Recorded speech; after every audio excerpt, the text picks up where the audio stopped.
Hello, this is Paul Cherry Trains, home at Bedstead Junction. Now, I did intend making this video earlier. So let's have a look at across what the time is. It's about, again, it's about 5 to 10 on a Sunday evening. And unfortunately, my cold seems to have made a slight comeback today. And I've got to be truthful, I've not long woken up and hit 5 to 10 on a Sunday night, so we'll do our best on this video, okay? So, not making any excuses. Now, what we're going to do tonight is we're going to be covering a little bit of thing.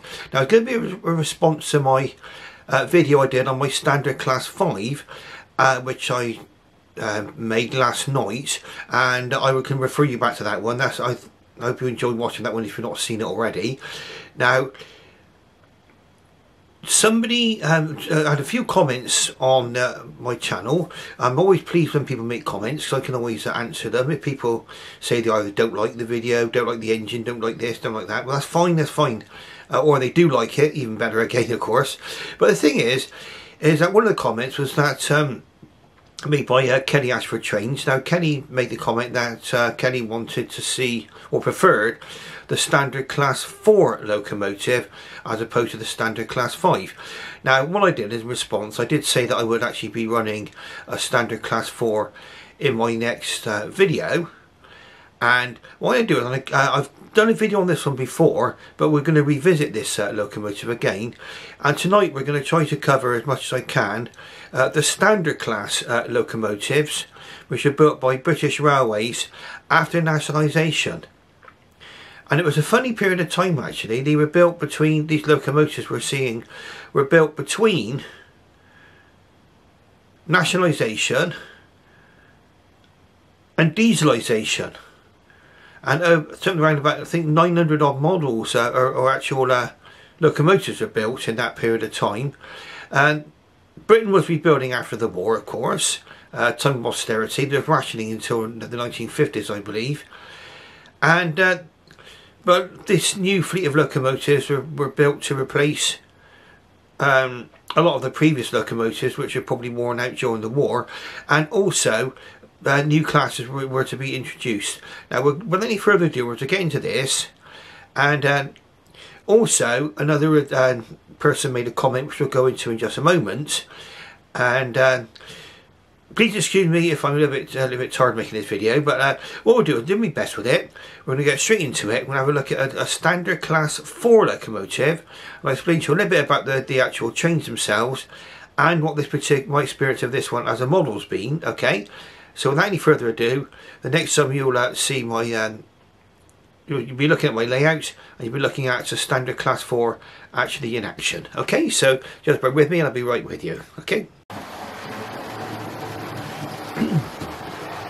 Right, so we can see my model of a Bachmann Standard Class 4 going around the track at the moment.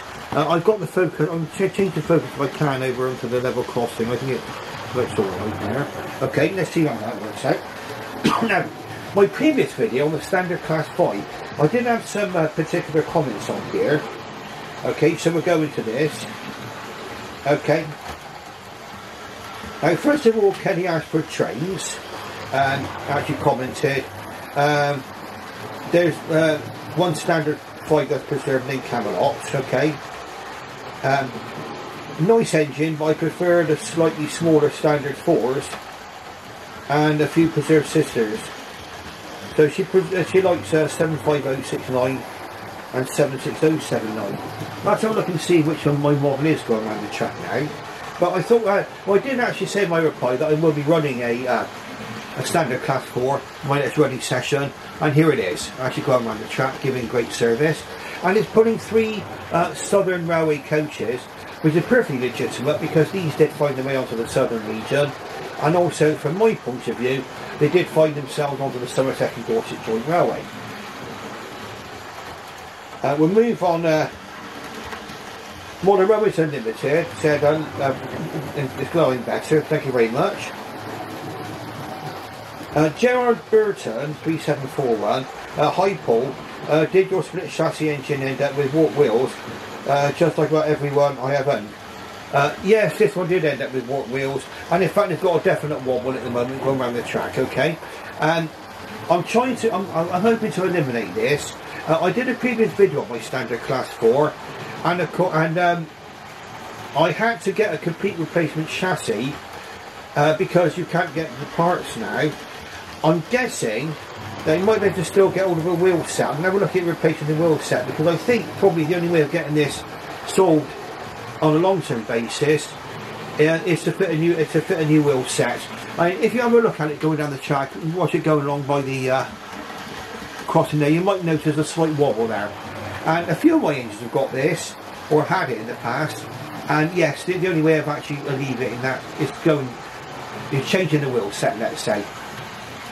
Now, let's just move on and see if we can find some more comments.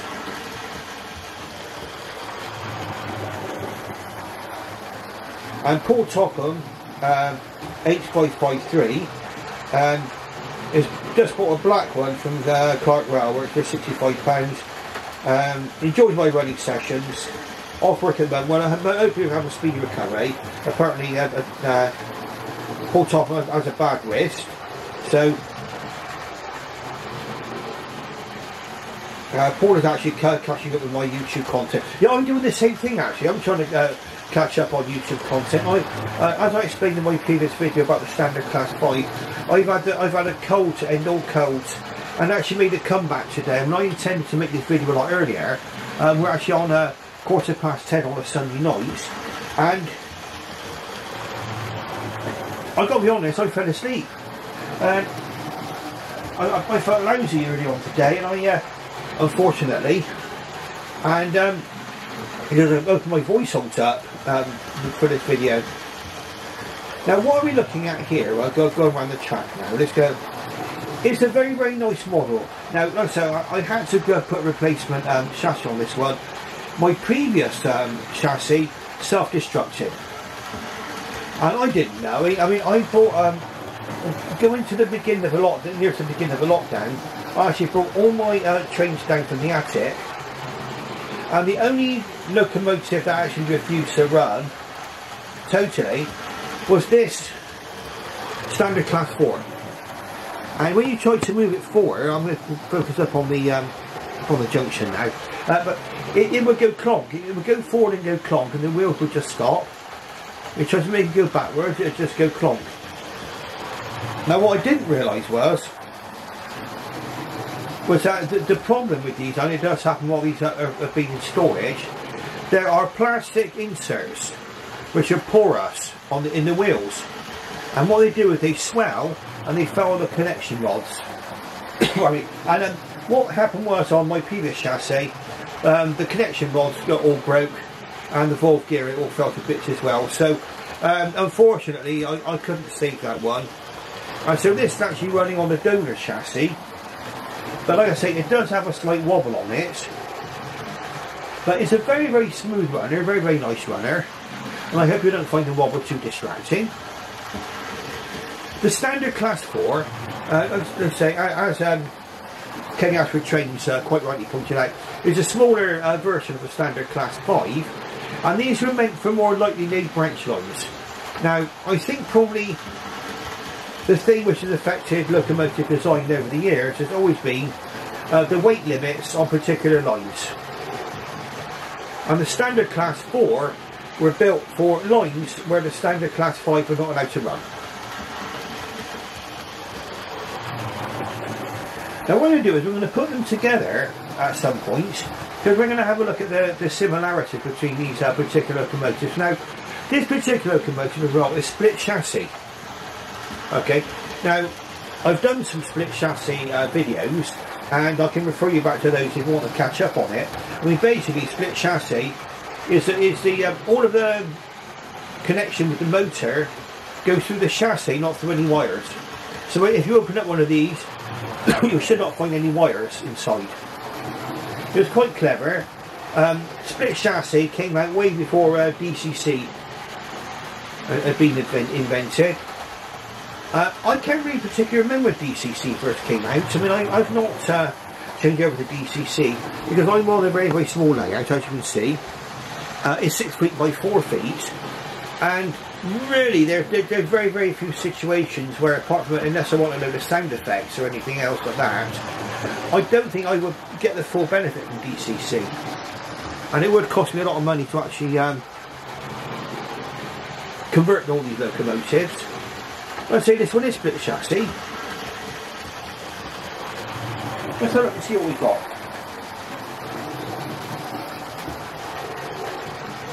Item 31101, BR standard class 4MT 75023, green with BR type 2 tender. SC, I don't know what SC means, but anyway, so let's get out of focus for you to read it. Okay, there you go.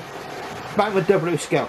I think I'd say we're looking at the early, the sort of late 1990s, early 2000s, I think that this came out. I bought this in a shop called Antics, which is still in Bristol. I picked this up for £45.75 back in the day. Super smooth four-wheel drive motor, and yes, it was a definite improvement over the old mainline models, which were a little bit noisy if I've been honest, but I do still love my mainlines. And something which which Bachmann does, and I've done it twice on this locomotive, I got 75023, when in fact this box is showing 75069, okay. It's showing a double chimney locomotive, okay, fine, and it's showing the larger tender there, okay. When you, but the locomotive is totally different from the one they put on the box, okay, different running number. There it says it's a double chimney, tender type BR1B or something. Well, it doesn't. It doesn't have a double chimney, like this model, and it's got a totally different tender. We'll get into that in a minute, okay. And it's got a brief history of the class there as well. We'll get underway in just a second, okay. I say, there's a very nice run of this one. I mean, apart from the slight wobble which it's got, I think it's probably going to run for many, many years to come now. I don't think we'll have any more trouble. I think, really, to be honest with you, I don't feel that I want to really pull this locomotive entirely to pieces now. And the only way that I would probably make any changes to the locomotive now is if a brand new wheel set should become available, or I mean, even a donor chassis might still be the same as this. But yes, they do wobble a bit, don't they? They don't all do it. Okay, I've got some split chassis locomotives which run as strictly as a die. Very brief history of the class. We'll go run through this pretty quickly. Very similar in appearance to characters of the class 5 460s, although power rating suggests lighter and smaller. The class 4 versions were developed for use over lines prior to their heavier contemporaries. Yes. Okay. And they chose an NMS standard boiler for this, chosen by Riddles. And it was the same as the boiler fitted to Fairburn Suburban Passenger 2614 of the mid-1940s.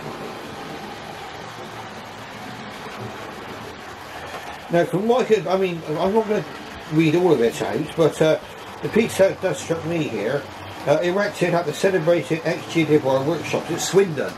So that's got an immediate connection with me, being from Bristol. Swindon was quite close by to me, and Swindon, Brunel, everything else, I mean, now you're kind of talking. Okay.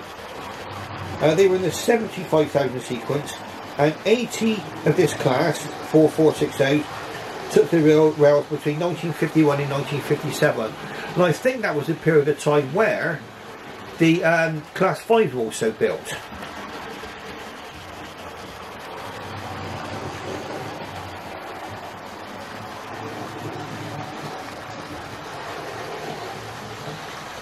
They did have smaller wheels than the class 5s. They had a good steaming ability and a willing readiness to meet any demands placed upon them. And the engines were endeared to most of their operators.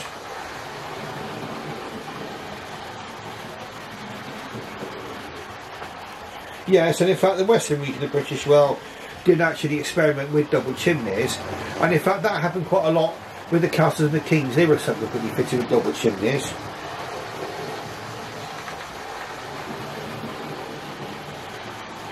Of course, what we can see, line black livery was a norm for the Class 4s. This one you can see is in fully lined Brunswick green. Okay, well that is just information I've gleaned from here. So these were actually built at Swindon Works, these locomotives, by the sound of it. And also, of course, was the very, very famous 9F Evening Star. Okay, so, and in fact, if any of you ever get the chance to go to the Swindon Railway Museum, I would highly recommend it.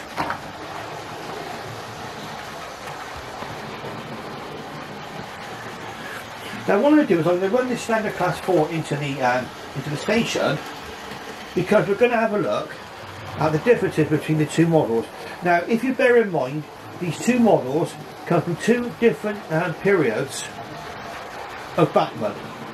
I'll explain to you from my knowledge what they were.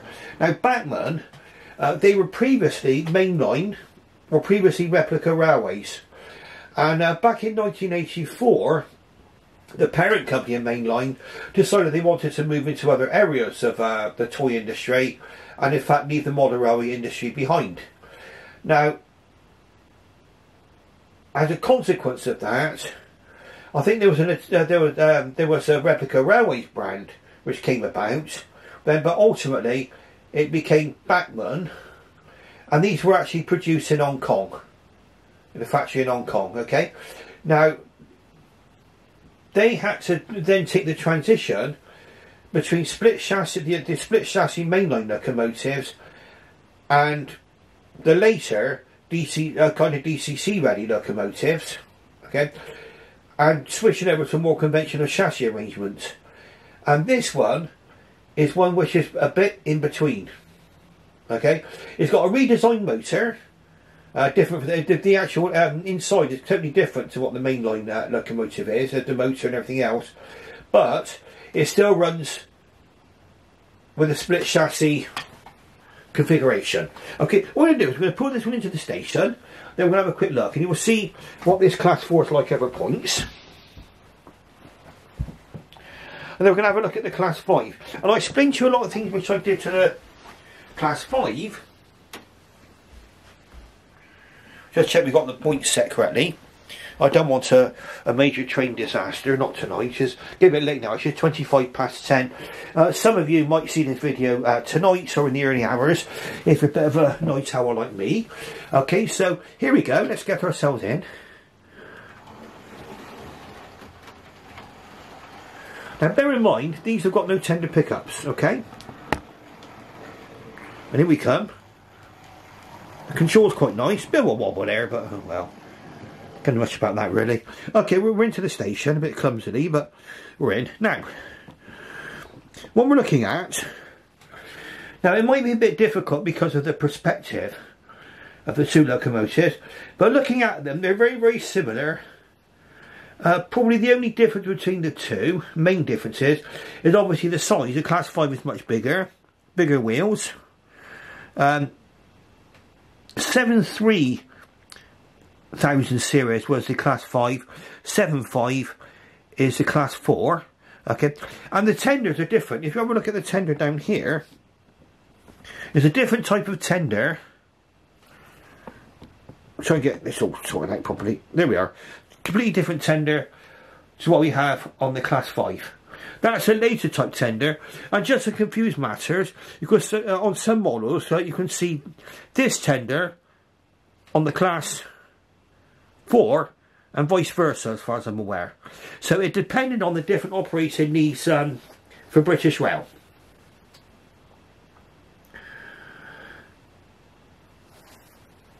There's slight differences between the locomotive, and they're very, very subtle actually. The size, the shape, everything else. Well, they're smaller, but the shape's the same. The front looks almost identical. Probably a few fewer steps on there. I'm not going to go into close-up detail here at the moment. Both these models have not got painted cabs. Okay, so they're probably from a period of time where they were in between. I mean, now today's models are fantastic. They've got fully picked up cabs and everything else, but these don't actually have that. The differences, well, model-wise, which we're looking at, obviously, this one is a split chassis. and this one is not. Okay, this one I believe is DCC ready. The coal load far more lumpier on the Class 4 because it's an earlier model. Like I say, it's from an earlier time of British Rail. The actual locomotives tended to have a ladder on the back of the tenders, which they both have there, and they're both in Brunswick green with the Lates crest.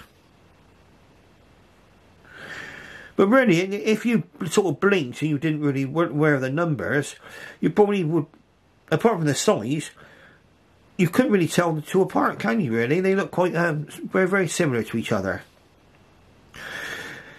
Now, the class, for me, for local, I mean, where I got interested in the standard Class 4 is that these were used on the Somerset and Dorset Joint Railway. And they were sometimes seen paired up with 9Fs. Apparently that system wasn't necessary, it's just a way of moving one engine from one place to another. But you did see Class 4s, like these, actually paired up with 9Fs. And that's what got me interested in buying one of these models.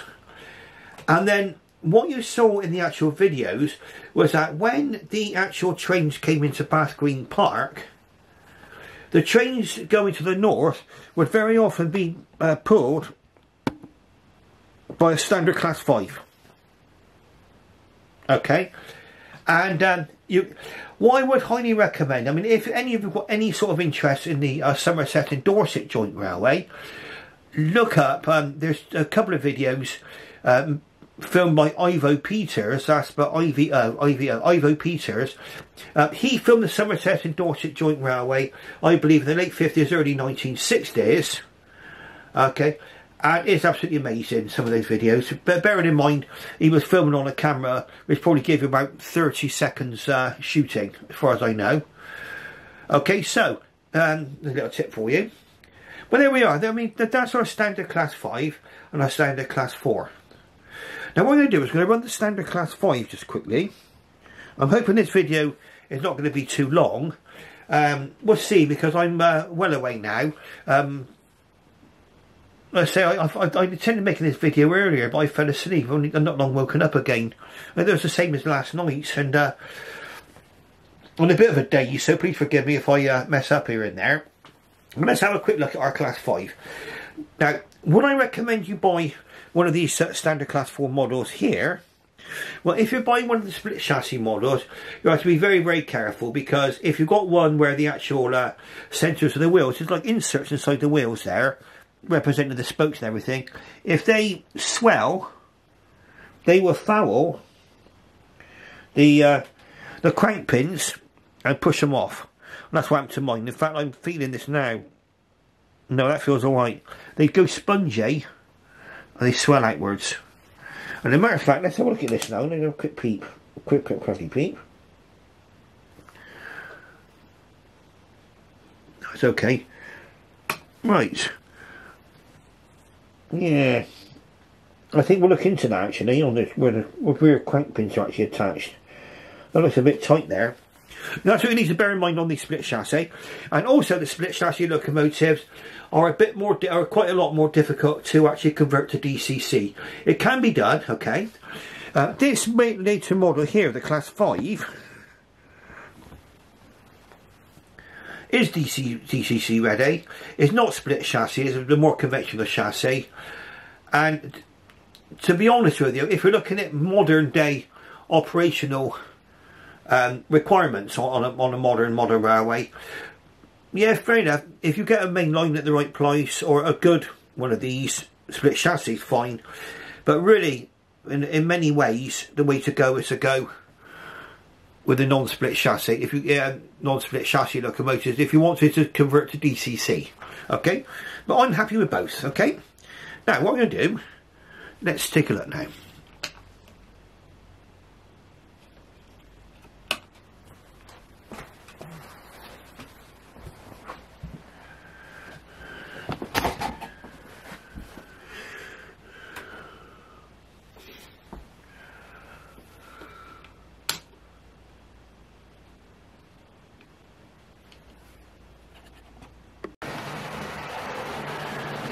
Now the train you can see going around the track now, I've swapped trains over now. We're watching the standard class 5, very, very similar in appearance of course. A larger engine to the standard class 4. I say, if you're looking at the Somerset and Dorset, these were sometimes seen on the Somerset and Dorset itself, but they would very often be at Bath Green Park, taking over, say for example, the Pond Express, bringing it onto the north from the Somerset and Dorset. So the 9F would run in, very often with a locomotive pairing with it, even though it didn't need the assistance, and also then the standard class 5 will then bring the train onto the north. Now, why I've taken that to do with this particular model, since you saw it in my last video, I've actually did some maintenance work on it. I've given it a good oiling, I've oiled all the joints, all of the sort of moving metal parts. I've also removed the body. Now, what I will say about removing the body, that can be quite fiddly if you've never done that before, okay? The first time I did it, the first hurdle is that the bodies are done with 2 screws, one at the front and one at the back, and the rearmost screw is held behind a piece of brake rigging, and that is a tiny little piece, a little tiny hinge piece that comes off. Okay, so you've got to make sure you don't lose it, and there's also, until you're used to putting it back on again, it's quite fiddly to put back on again. I took it apart a second time. I had it all apart back together again in 10 minutes. So again, it's all down to practice, knowing how to do this. And if a body removal. Oh, and another thing as well, if you do need to remove the speedo drive for the back wheel, you'll see where the speedo drive is. That just pulls out the wheel. You just give that a little tug. Mine came out, okay? I don't remember what yours will, but mine did. I was able to just pop it back in again afterwards. So it didn't require the undoing the actual crank pins. And what I've done as well, I put a little drop of oil on the front and on the back of the motor. And I found that this one is actually running very, very smoothly now. A lot more quietly.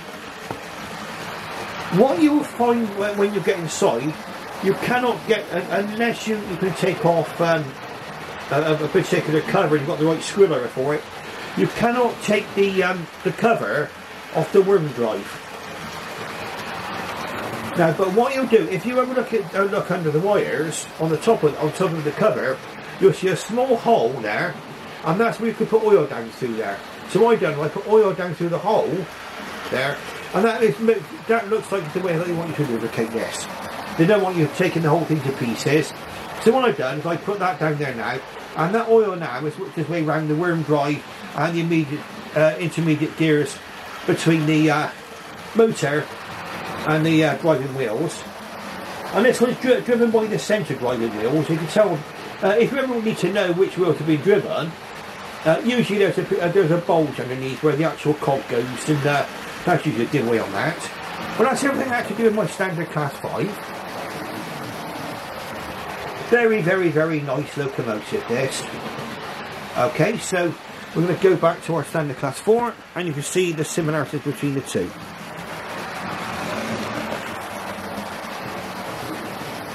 Now,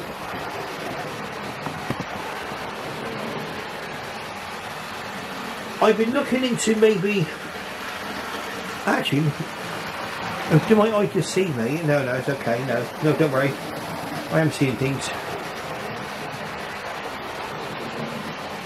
Now this one's running perfect. Okay, right, now then, I say the split chassis one here, I had a slight wobble on it, it's okay.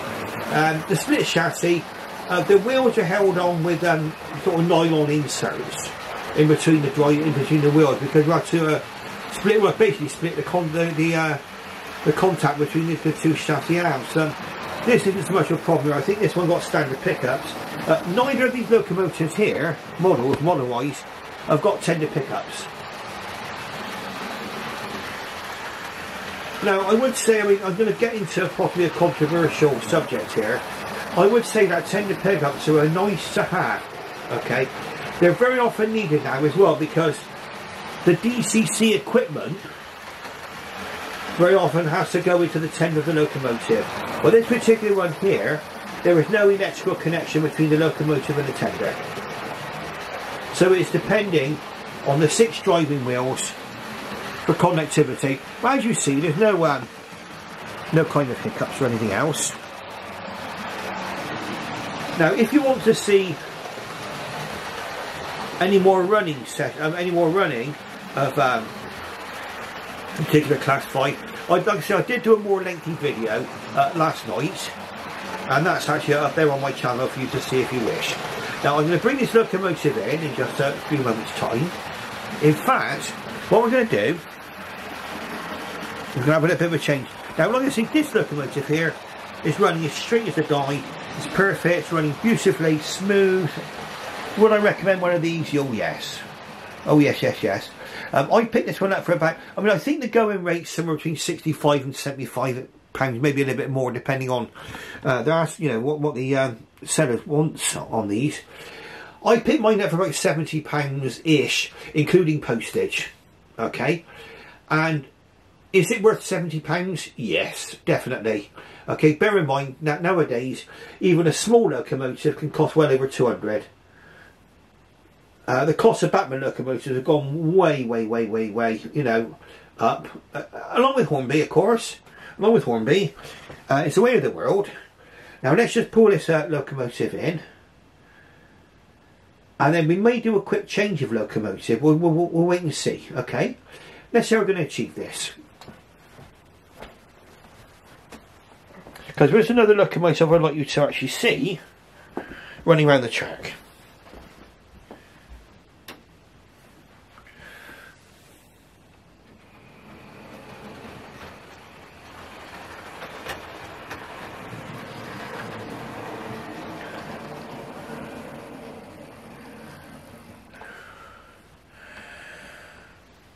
Now we're going to stop filming, and again one last look at the 2 locomotives. There's your class 4 in the foreground and the class 5 in the background. Okay, so we'll just stop filming for a moment. Okay, so the locomotive you can see going around the track now, probably in Somerset and Dorset Joint Railway terms, this is the daddy, okay, the class 9F. The most powerful locomotive, originally built for freight, okay, but it transpired that these locomotives were also fashioned up to take on express duties, which they did. Now on the Somerset and Dorset Joint Railway, the idea would be that these locomotives would actually eliminate the need for double heading. That's what the case was for moving them onto the Somerset and Dorset Railway. They could sometimes be seen double heading with standard class 4s and other locomotives, but that was not because the 9F needed any assistance. Apparently it was because they were trying to move engines from one place to another. So say for example, if you had an engine running light engine, which was say at Bath Green Park, and you needed that engine to be at Everpeach Junction, they would then run the 2 locomotives together to get the pilot engine, as it would be, to its destination. Now these were built at Swindon Works. But this particular one was, and it was the very last locomotive built for British Rail. I do believe that the 9Fs were first brought to the Somerset and Dorset Joint Railway in 1960. This came for a big occasion, but a sad occasion. It was the last. It ran the last Pines Express. A video I can recommend you watch is All Change at Everpeach Junction. That was a BBC programme that came out, and you'll probably be able to pick this up on YouTube. I'm sure some would have posted this on YouTube by now. All Change at Everpeach Junction. And it will show, and also, I said many times, so I probably might have said it already in this video, look at the work of the great Ivo Peters. Okay, he filmed in the late 50s, early 1960s on the Somerset and Dorset, and that was when it was still running as a fully operational railway with through trains coming from the north. In fact, all through trains, I believe, were stopped on the Somerset and Dorset in 1962, when in fact the main reason why the line was constructed, or at least the Bath extension was built, was so that trains could travel from the north of England without travelling over anybody else's metals, without going over GWR metals. Once they stopped running through trains over the Somerset and Dorset and turned it to purely local service, that was basically the beginning of the end for it. And in fact, the Somerset and Dorset Joint Railway did not survive the beaching cuts. But there we are, there's a 99F. It's the 9F here. It's not got quite as much detail as a new 9F produced by Hornby. In some ways that's a good thing, in some ways that's a bad thing, okay? In my humble opinion, I've got an engine I can safely take out the box and not have my heart in my mouth thinking what bits are going to fall off it next, okay? And that has happened with some of my locomotives, unfortunately. I'm not going to get into a Hornby Bachmann debate, but to be fair, I don't think I've ever had many parts ever come loose on a Bachmann locomotive, but the only time it did was purely out of my own clumsiness, and I knocked handrail off of a Duke Dog class. But really, I mean, these models here, these railroad models from Hornby, you've got that feeling of solidity. You kind of handle these locomotives without fear of things falling off. Okay, still a very, very nice locomotive. Will I be buying the more detailed 9F? To be honest with you, this is more than enough for me at the moment. I'm expanding my railway collection. I do have a locomotive coming, apparently due for issue in winter of this year, and that is the Somerset and Dorset's 4F in Prussian blue. I don't have that in my collection. I've got a 4F, but that's in BR livery. So again, we're getting back to a Somerset and Dorset railway theme. Okay.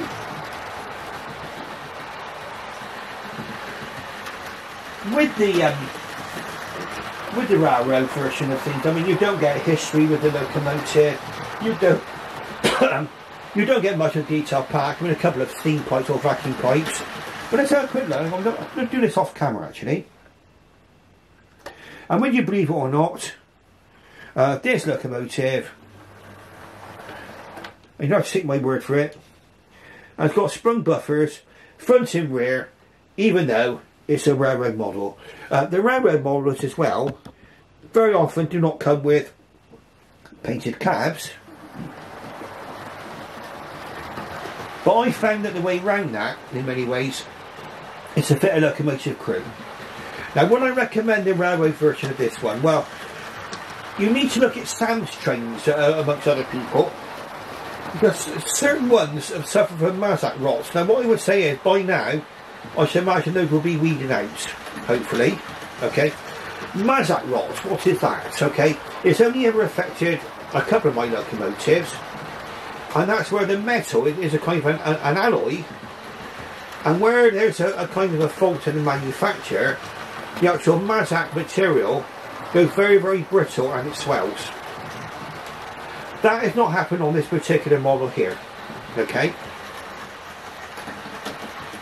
I think the only part which is affected drastically is the motor mountings, and I do believe that you can get replacement motor mountings. Okay, so you need to look at Sam's trains to see how he got around that particular problem. Okay, so I think what we've done actually, we've done a nice little video on the standard class locomotives.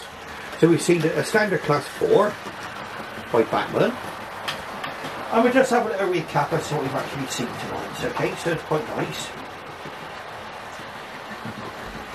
Let's forgive me, I've got a big pile of boxes here now. These Bachmann song called little boxes. Item 31101, your standard class 4 MT 75023 green, okay, with a BR2 type 2 tender, okay, and that was our class 4, which we can see right in front of us just now.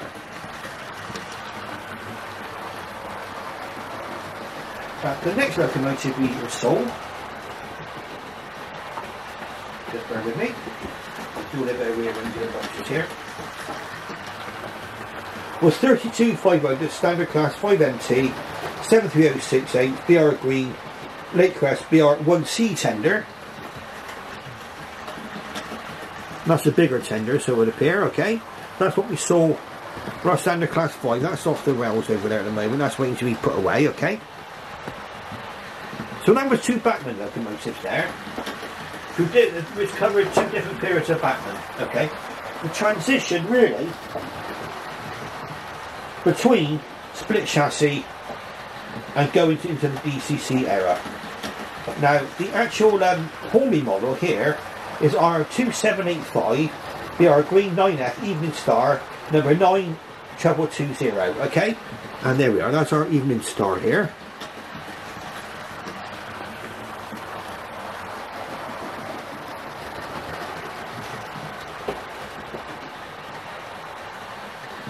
Now I hope you've enjoyed watching my little running session here, covering some of the standard class locomotives. If you like what you see, please give me a thumbs up, okay?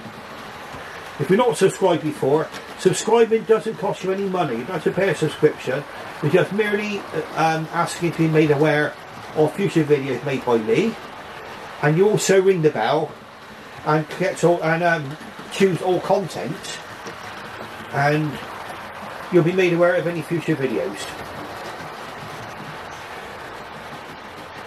Just before we go, I did have a coffee earlier, and we're back with Mr. Train Buff. There we are, Mr. Train Buff, #1 train spotter. I think that's me, still on a platform. Probably the body shape is about right. Okay, we'll get in there. Okay, right, so on that note, okay, so thank you very, very much for watching, and I should wish you farewell and good night.